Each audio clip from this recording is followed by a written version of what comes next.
নমস্কার সবাইকে। আপনারা দেখছেন আমার নাম প্রিয়াংশু পাল। আপনারা দেখছেন অপূর্ব টিচ। তো দেখতে থাকুন, আমি আজকে তেরেকেটা বাজাচ্ছি।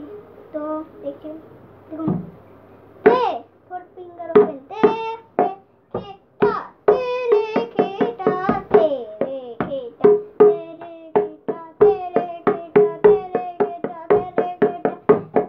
তেরেকেটা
তেরেকেটা তেরেকেটা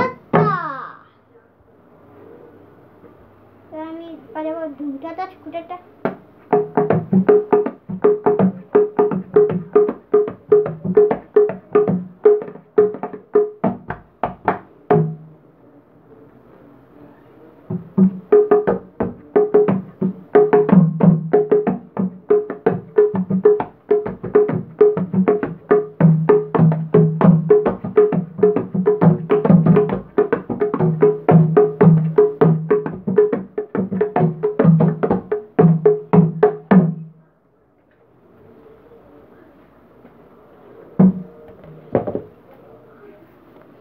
তো যদি ভিডিওটা ভালো লেগে থাকে তাহলে আপনারা একটা লাইক করে দিন, আর সবার সাথে শেয়ার করে দিন, আর আর ভালো লাগলে সাবস্ক্রাইব করে দিন, আর ভালো লাগলে কমেন্ট করুন।